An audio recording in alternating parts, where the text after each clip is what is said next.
My मराठीची क्षमा मागून आजची पत्रकार परिषद मातृभाषेच्या ऐवजी सुरुवातीला राष्ट्रभाषेमध्ये आपण करणार आहोत। मैंने ये घोषणा की थी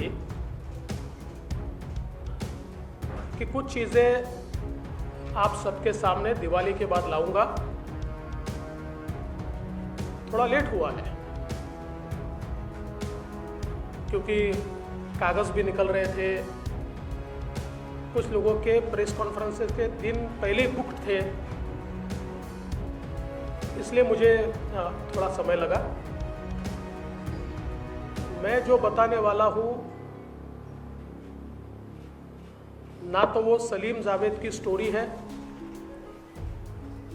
ना ही वो किसी इंटरवल के बाद की पिक्चर है। एक बहुत ही सीरियस, बहुत ही गंभीर और एक प्रकार से राष्ट्र की सुरक्षा से जुड़ा हुआ मसला है। पहले मैं दो कैरेक्टर्स के बारे में आपको बताना चाहता हूं। उसमें से एक है सरदार शाह वली खान। सरदार शाह वली खान ये 1993 बॉम्ब ब्लास्ट के गुनहगार हैं। इनको लाइफ इंप्रिजनमेंट हुई है और अभी ये जेल में है। इनकी लाइफ इंप्रिजनमेंट सुप्रीम कोर्ट ने कायम की है। अब जो सरदार शाह वली खान है, इनके ऊपर आरोप क्या था? तो इनके ऊपर आरोप था टाइगर मेमन के नेतृत्व में ये फायर ट्रेनिंग में सहभागी हुए, बॉम्बे स्टॉक एक्सचेंज और मुंबई महानगर पालिका, ये दोनों बिल्डिंग में बॉम्ब कहां रखना, इसकी रेकी ये शाह वली खान ने की थी। टाइगर मेमन के घर बम विस्फोट का जो कारस्थान हुआ उसकी मीटिंग में वे मौजूद थे। पूरे कारस्थान की जानकारी उनको थी। अल हुसैनी बिल्डिंग में टाइगर मेमन के घर गाड़ियों के अंदर जो आरडीएक्स भरा गया, वो आरडीएक्स भरने वाले ये शाह वली खान थे। और इसमें जो प्रत्यक्षदर्शी साक्षीदार है या जिन्होंने इसमें सरकारी गवाह के रूप में काम किया, ऐसे लोगों ने इस बारे में पूरी बयान और पुष्टि करने के बाद कोर्ट ने इनको लाइफ इंप्रिजनमेंट दी और अब ये जेल में है। दूसरा कैरेक्टर है मोहम्मद सलीम इशाक पटेल उर्फ सलीम पटेल। ये जो सलीम पटेल है, आपको याद होगा कि स्वर्गीय आर पाटिल जी का एक समय वो कहीं किसी इफ्तार पार्टी में गए और उसके बाद आप लोगों ने न्यूज़ चलाई थी कि गुनहगार के साथ उनकी फ़ोटो चली। आर पाटिल जी का उसमें कोई दोष नहीं था, लेकिन जिनके साथ या दाऊद के आदमी के साथ उनकी फ़ोटो चली, वो दाऊद के आदमी के साथ चली हुई फ़ोटो में जो दाऊद का आदमी बताया जाता है वो है ये सलीम पटेल। सलीम पटेल हसीना पार्कर के ड्राइवर भी थे, बॉडीगार्ड भी थे और फ्रंटमैन भी थे। और हसीना पार्कर, इनको जब 2007 में अरेस्ट हुई तो उनके साथ में सलीम पटेल को भी अरेस्ट हुई। और मुंबई पुलिस का रिकॉर्ड अगर हम चेक करें और इंटेलिजेंस का भी रिकॉर्ड हम चेक करें तो दाऊद के फरार होने के बाद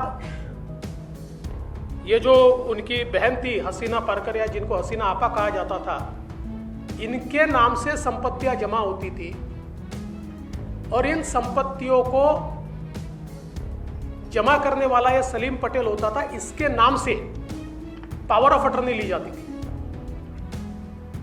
और आप अगर उस समय के न्यूज आइटम्स भी निकालेंगे तो आपके ध्यान में आएगा कि ये जो सलीम पटेल है, ये जो सारा बिजनेस चलता था लैंड ग्रैबिंग का, उसमें हसीना पारकर के सबसे प्रमुख इस प्रकार से ये सलीम पटेल थे। अब ये तो हुई ये दोनों की बात। अब इनका संबंध क्या है? अब कुर्ला में एक 3 एकड़ जगह, 2 एकड़ 80 यानी 2.80 एकड़, 3 से थोड़ी कम, 1,23,000 स्क्वायर फीट की जगह, इसको गोवा वाला कंपाउंड कहा जाता है। तो गोवा वाला करके उनकी जगह थी। और ये जगह कहां है कुर्ला में? LBS रोड पर। जिनको LBS रोड, आपको तो मेरे से ज्यादा जानकारी है कि वो कितना प्राइस्ड एरिया है। LBS रोड पर ये जो जमीन है, इस जमीन की एक रजिस्ट्री सॉलिडस नाम की कंपनी के साथ हुई। और मैंने आपको सारे कागजात दिए हैं, मैंने आपको ये रजिस्ट्री की कॉपी भी दी है। अभी ये जो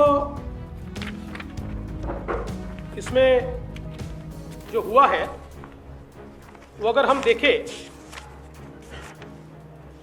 तो किसके किसके बीच हुआ है? ये हुआ है मरियम भाई, विडो ऑफ गोवा वाला, मुनीरा प्लम्बर, ये दोनों की तरफ से पावर ऑफ अटर्नी होल्डर है Salim Patel. Irrevocable power of attorney holder है सलीम पटेल। और दूसरे बिक्री करने वाले कौन है?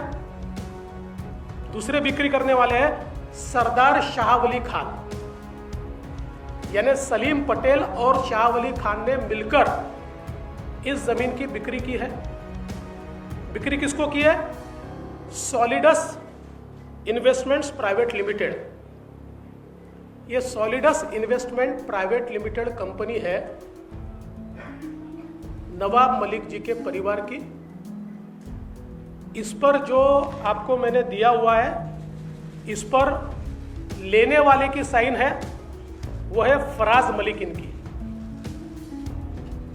इस सॉलिडस में 2019 में स्वयं नवाब मलिक भी थे।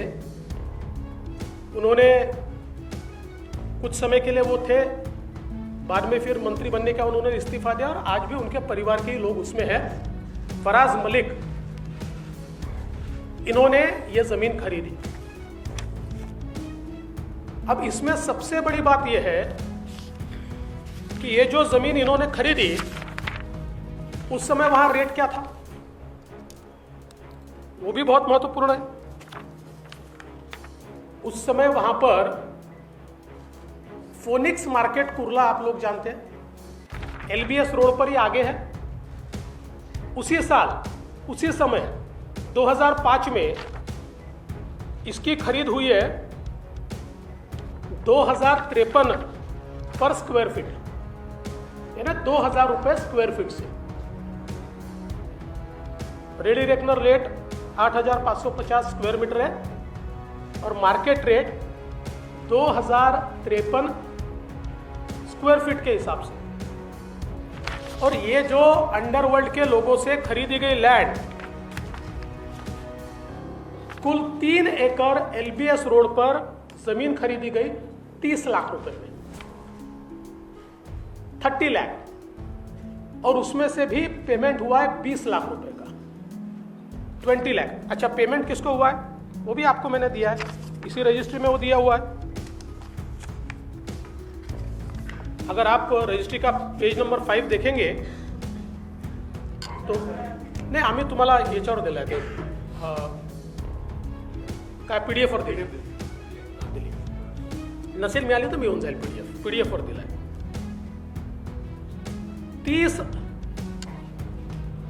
30 lakh. Now this indenture witness that in consideration of sum of 30 lakhs paid on the execution of these presents to the owner as per following particular. Rupees 15 lakh किसको मिले? पार्टी नंबर 1 एंड 2, लेकिन 1 and 2 को नहीं मिले.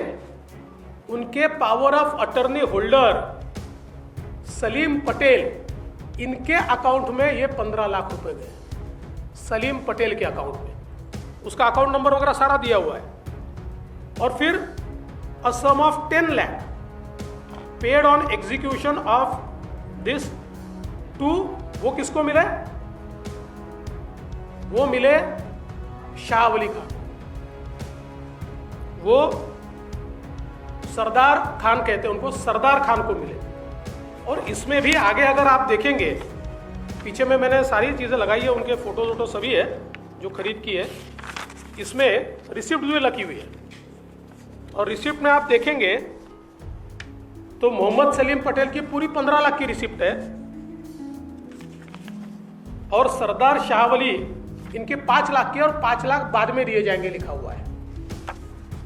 ऐसे कुल मिलाकर 20 लाख रुपए में एलबीएस रोड पर 3 एकड़ की जमीन.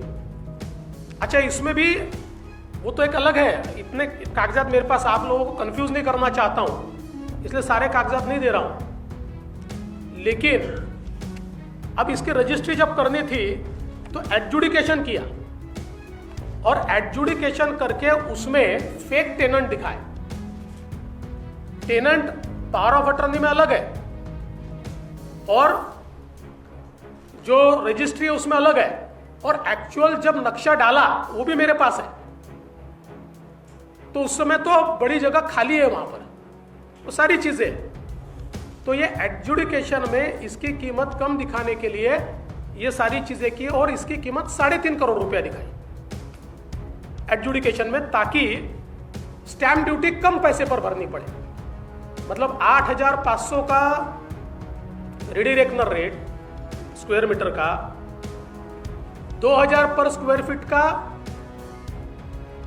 मार्केट रेट, और उसको खरीदा जा रहा है 25 रुपया स्क्वायर फीट से, और एक्चुअल पेमेंट हो रहा है 15 रुपया स्क्वायर फीट से. अब मेरा सवाल यह उठता है कि आप नवाब मलिक जी 2003 में जब यह सौदा शुरू हुआ और 5 में समाप्त हुआ, आप मिनिस्टर थे.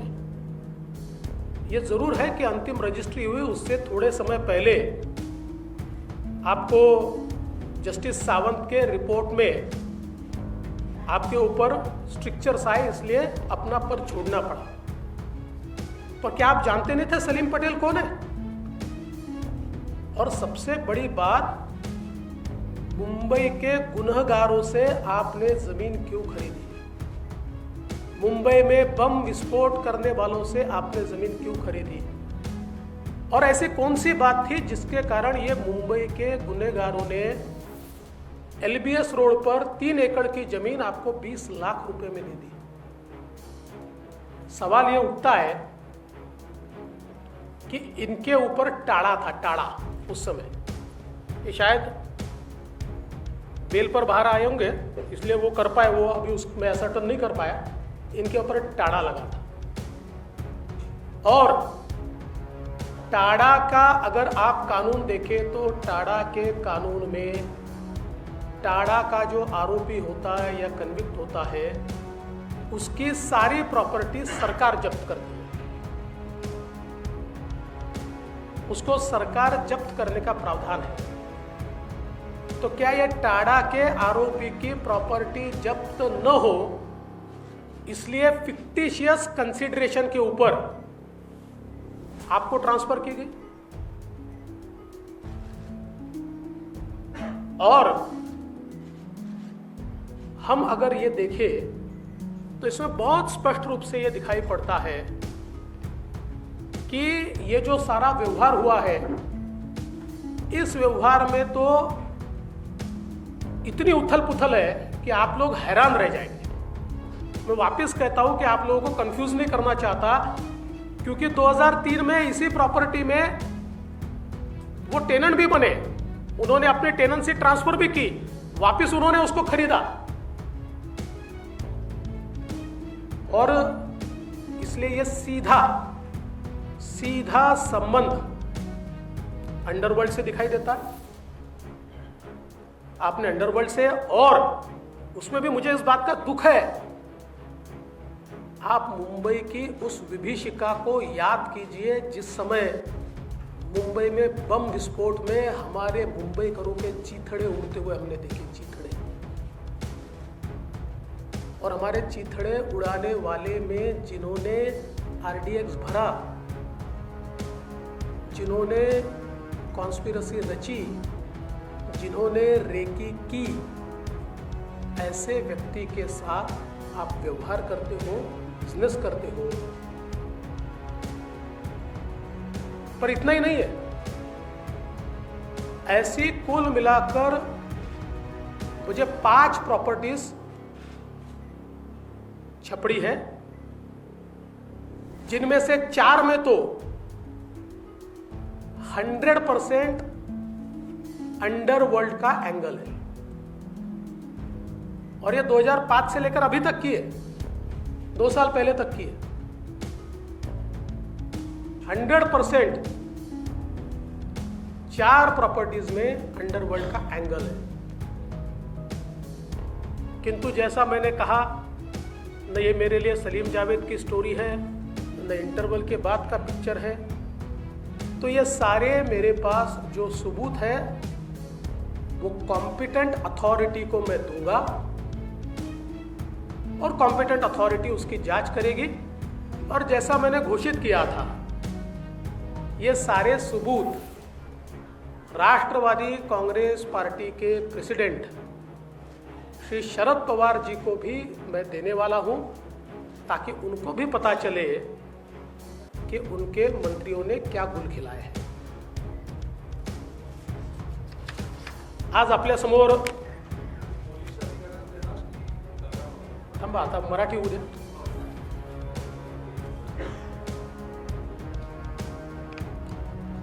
आज आपल्या समोर एक महत्त्वाचा विषय मी मांडतोय। पहिल्यांदा 2 व्यक्तींची माहिती आपल्याला देतो। पहिले आहे सरदार शाहवली खान। 1993च्या बॉम्बस्फोटामध्ये कन्व्हिक्ट म्हणून, गुन्हेगार म्हणून शिक्षा होऊन सरदार शाहवली खान हे जेलमध्ये आहेत। त्यांना जन्मठेप झाली आहे। काय आरोप होते यांच्यावर? जे सिद्ध झालेले आरोप आहेत, नुसते आरोप नाही, सिद्ध झालेले आरोप। टायगर मेमनच्या नेतृत्वात फायर आर्म ट्रेनिंगमध्ये सहभागी होते। बॉम्बे स्टॉक एक्सचेंज आणि मुंबई महानगरपालिका बिल्डिंगची रेकी यांनी केली होती की तिथे बॉम्ब नेमका कुठे ठेवायचा। आणि टायगर मेमनच्या ज्या इमारतीमध्ये हे संपूर्ण कारस्थान शिजलं, त्या मीटिंगला ते स्वतः उपस्थित होते आणि या बॉम्बस्फोटाची पूर्ण माहिती ही त्यांच्याजवळ होती। एवढंच नाही तर टायगर मेमनच्या अल हुसैनी बिल्डिंगमध्ये ज्या ठिकाणी गाड्यांमध्ये आरडीएक्स भरण्यात आलं, त्या ठिकाणी आरडीएक्स भरणारे हे होते, जे माफीचे साक्षीदार आहेत आणि जे प्रत्यक्षदर्शी साक्षीदार आहेत। या दोघांनी या संदर्भातली साक्ष दिल्यानंतर यांना जन्मठेप झाली आहे। दुसरे व्यक्ती मोहम्मद सलीम इशाक पटेल उर्फ सलीम पटेल, हे तेच व्यक्ती आहेत की एकदा 2013-14 साल असेल, ज्यावेळी माननीय RR पाटील साहेब हे एका इफ्तार पार्टीला गेले आणि त्यानंतर दाऊदच्या माणसासोबत त्यांचा फोटो आला। तो दाऊदचा माणूस म्हणजे हे सलीम पटेल। RR पाटलांचा त्यात काही दोष नव्हता, पण हा फोटो आला आणि त्यांना ट्रोल व्हावं लागलं. ते हे सलीम पटेल. सलीम पटेल म्हणजे ज्या हसीना पारकर, दाऊद यांच्या भगिनी, ज्यांना हसीना आपा म्हटलं जायचं, या हसीना आपाचा हा ड्रायव्हर, हसीना आपाचा हा बॉडीगार्ड आणि हसीना आपाचा हा फ्रंटमॅन. हसीना आपा दाऊद पळून गेल्यानंतर तो पाकिस्तानातनं जे लँड ग्रॅबिंग इथे चालवायचा, त्याच्या किंगपिन ही हसीना आपा होती. आणि हसीना आपाचा फ्रंटमॅन, ज्याच्या नावाने पॉवर ऑफ अटर्नी तयार व्हायच्या, तो हा सलीम पटेल.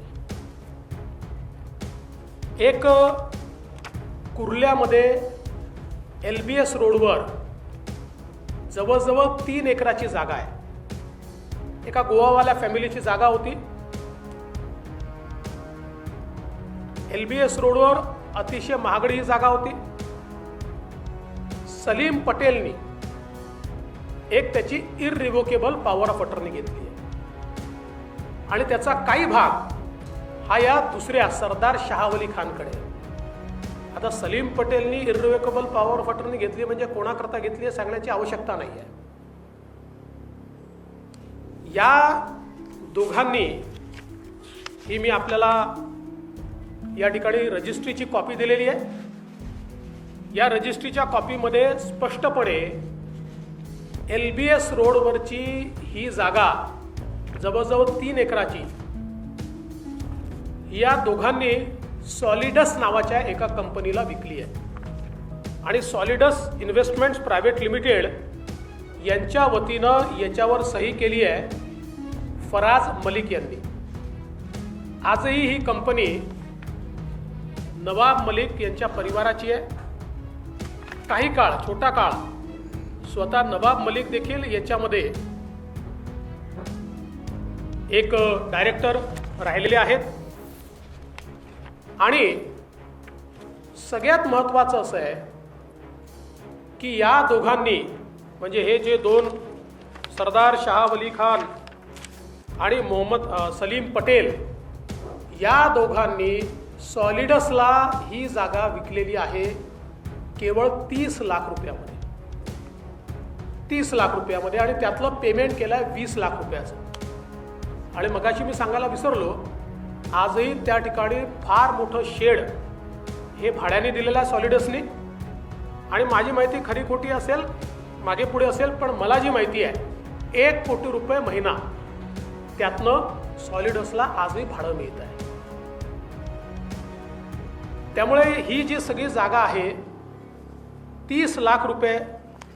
आता त्यावेळेस तिथला रेट काय होता आपण जर बघितलं तर त्याच्या मागे, मी मगाशी सांगायचं विसरलो, मराठीत बोलण्याचा फायदा काय, त्याच्या मागे LBS रोडवर नाही, मागे पाईपलाईनच्या कच्च्या रोडवर मलिक कुटुंबाने एक अजून प्रॉपर्टी 2005 मध्ये घेतली होती. ती त्यांनी 415 रुपये स्क्वेअर फुटनी घेतली होती. याच LBS रोडवर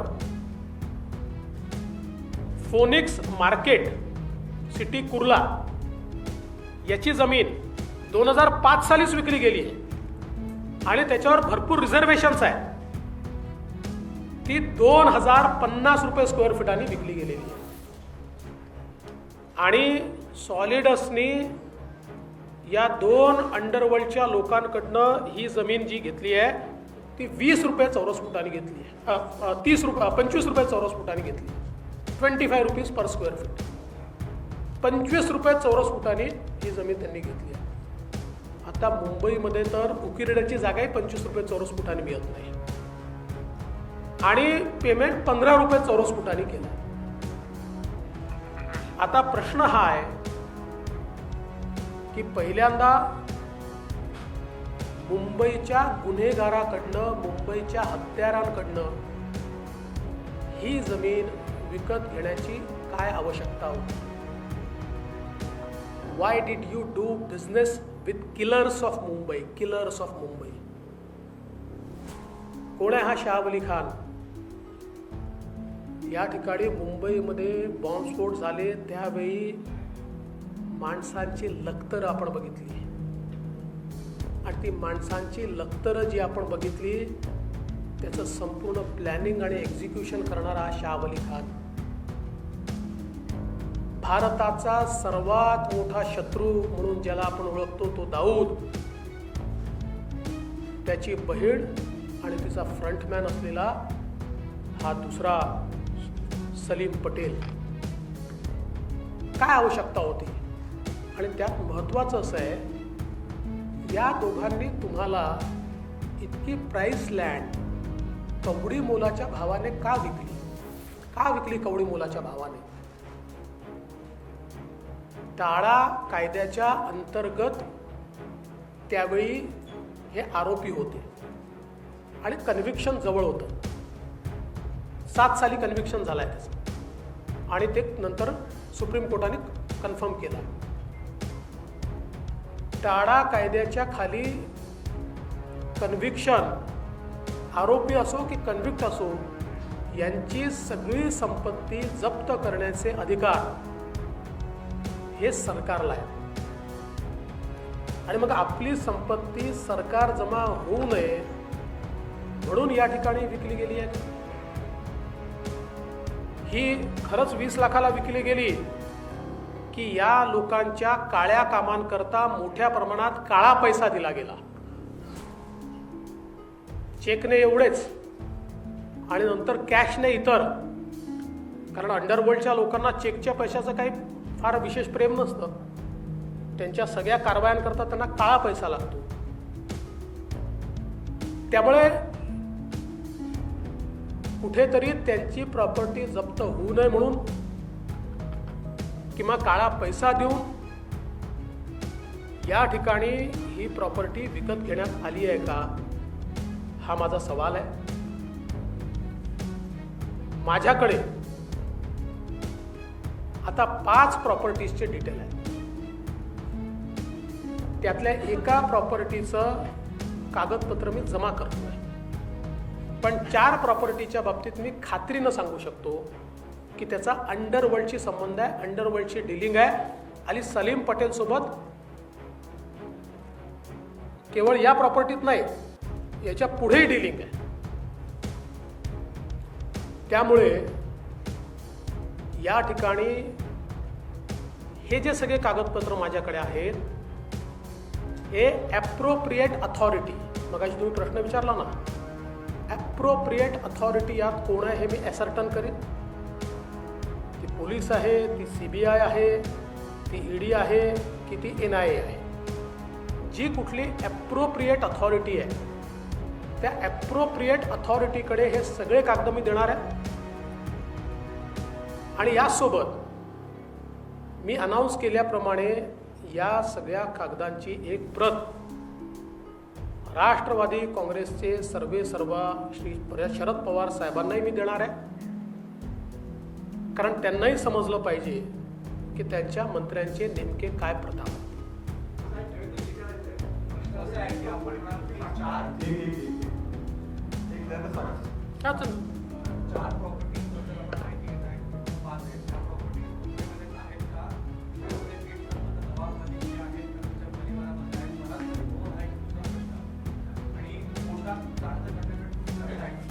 माझ्या माहितीप्रमाणे फराज मलिक हे त्यांचे सुपुत्र आहेत आणि हो, या 4 प्रॉपर्टीजचा त्यांच्या परिवाराशी आणि इमिजिएट परिवाराशी देखील संबंध आहे.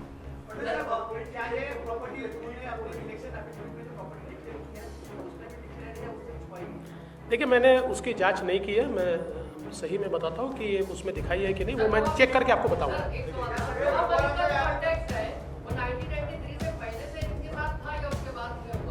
देखिए, ये तो जांच में पता चलेगा.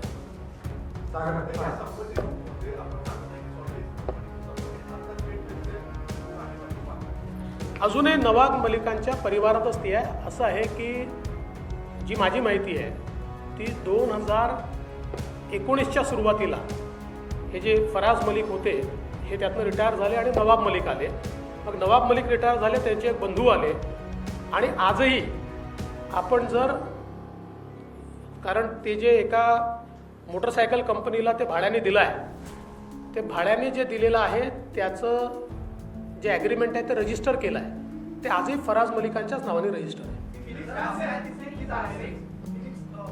त्याच्या आधी डिफरन्स आहे.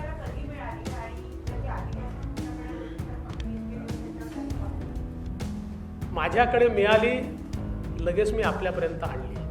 आधी मिळाली असती तर आधी कारवाई केली असती.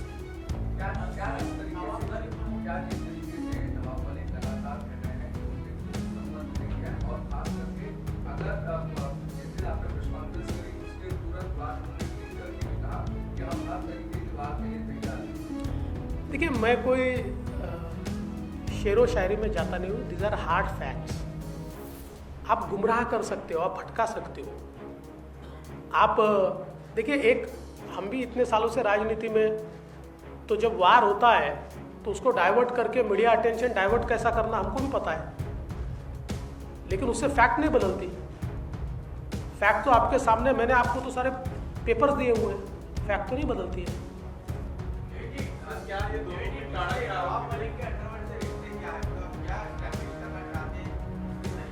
अरे भैया, रामायण आपको बता दिया और आप पूछ रहे हैं कि सीताराम की कौन है. नहीं, अभी ये तो एजेंसीज को ढूंढना ही पड़ेगा ना. आप भी बॉम्ब विस्फोट के कन्विक्ट से आप कौड़ियों के दाम पर प्राइस लैंड लेते हो, मतलब क्या है इसका? क्या मतलब है?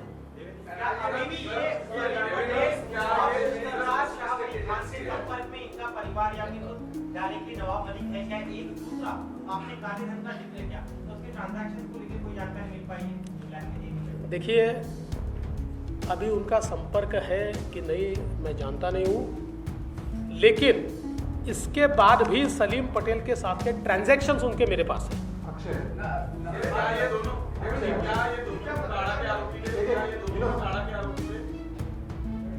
मुंबई बॉम्ब स्फोट के आरोपी ये सरदार शाह अली खान थे और हसीना पारकर के साथ आरोपी ये जो सलीम पटेल थे.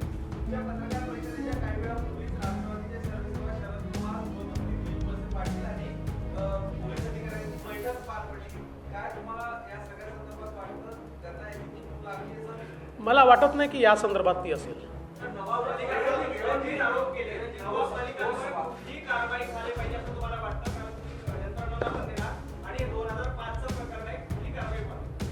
नाही, मी 5च प्रकरण नाही देणार आहे, 11चंही देणार आहे, त्याच्यानंतरचंही देणार आहे. प्रकरण पुष्कळ देणार. मी सांगितलं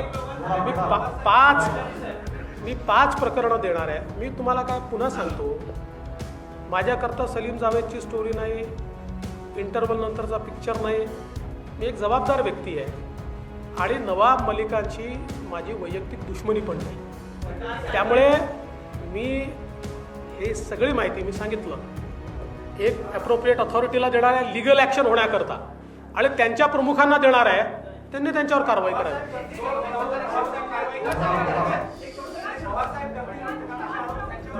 ते आता बघूया.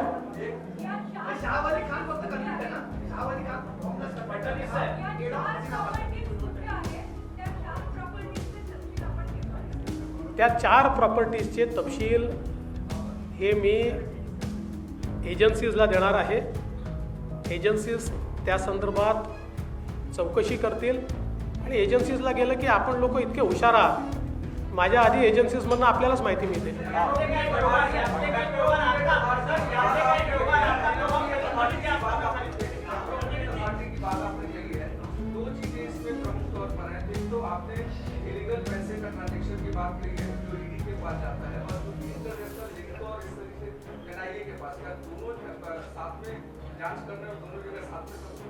देखिए, तो एजेंसियों को तय करना पड़ेगा. मैं स्वयं इसमें जो लीगल एक्सपर्ट्स है या जिनको ये सारा कामकाज पता है उनको पूछकर कौन सी एजेंसीज के पास भेजना है तय करूँ.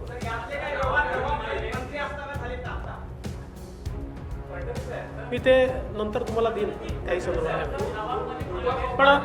पण आत्ता माझ्याकडे जी माहिती आहे त्या माहितीमध्ये, म्हणजे मी खोटं बोलून काहीतरी करणाऱ्यांपैकी नाही, आत्ता जी माहिती माझ्याकडे आहे त्या माहितीमध्ये या टर्मला नवाब मलिक मंत्री झाल्यानंतरचे व्यवहार नाहीत.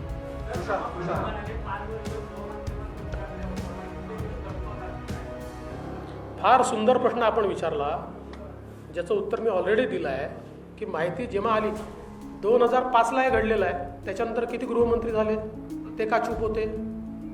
माझ्याकडे जेव्हा माहिती येईल तेव्हाच मी मांडेन ना.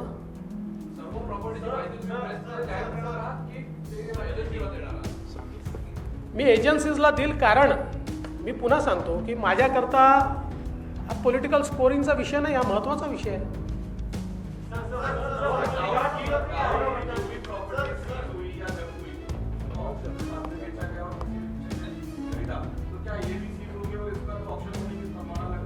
देखिए, आप बहुत दूर की बात कर रहे हैं, या तो एजेंसीज को तय करने दीजिए.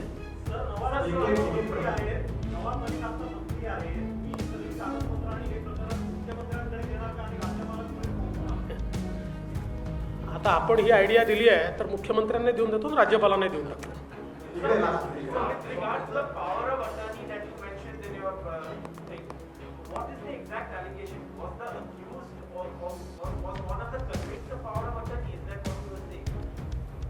नाही, one of the convicts was owner and the other was power of attorney holder. Other was power of attorney. आता as I have already told you that I do not want to go into much details because that will confuse you. Otherwise I can prove that even the power of attorney are questionable. There are two power of attorneys, they are questionable.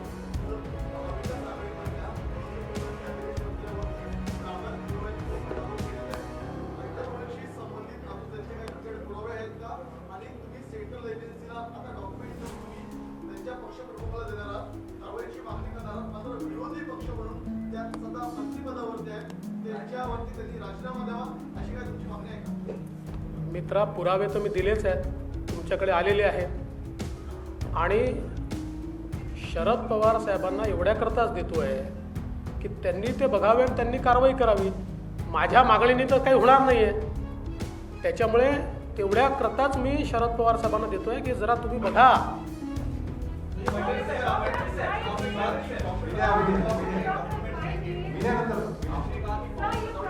Vinay, just one moment. हाँ,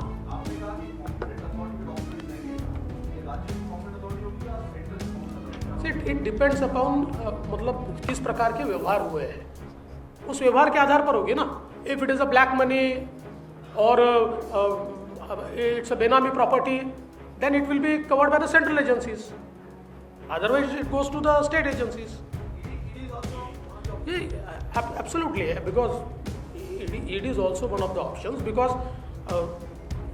there is a black money involved into this, and IT is also an option, because the Benami Transactions Act, that comes under IT. If required, I can give it to them, not a problem.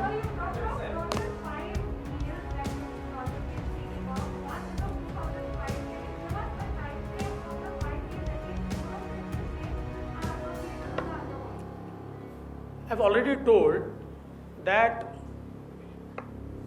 2011, most of them should be before 2019.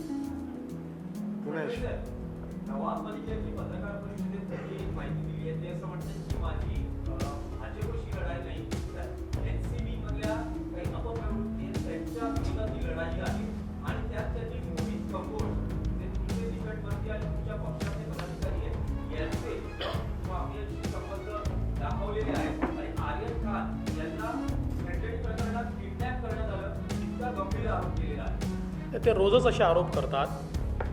पहिल्यांदा तर मला आनंद आहे की त्यांनी सांगितलं भाजपशी माझी लढाई नाही. आमची काही नवाब मलिकांची लढाई नाही आहे, आमचा धुरा काही मिळालेला नाही आहे. पण ते सातत्याने भाजपवर आरोप करत आहेत. मोहित कंबोज यांनी स्वतः सांगितलेलं आहे 1.5 वर्षापूर्वी भाजपच्या सगळ्या पदांचा त्यांनी राजीनामा दिलेला आहे. त्यांनी आपल्या पत्रकार परिषदेत वारंवार हे सांगितलेलं आहे की मी स्वतः हे करतो आहे.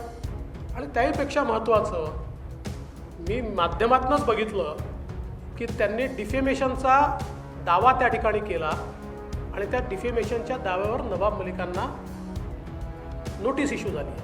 प्रश्न हा आहे, आपण एक लक्षात घेतलं पाहिजे की नवाब मलिकांचा काही ग्रीव्हियन्स असेल तर त्यांनी तो मांडावा ना.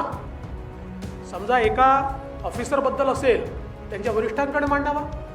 आपण मंत्री आहात, त्यांच्याकडे आपला विश्वास नसेल तर कोर्टात मांडावा. कोर्टात केस चाललेली आहे, तिथे मांडा ना. पण हे जे काही रोज मांडलेलं आहे याचा अर्थ नेमका काय आहे?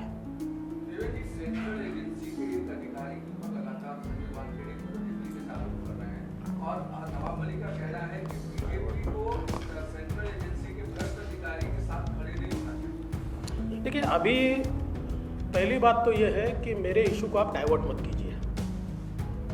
आज का महत्व का इशू ये है और आप ऐसे सवाल पूछ रहे हैं जिससे ये इशू डाइवर्ट होगा. लेकिन फिर भी आपने पूछा है तो उसका जवाब दे देता हूँ.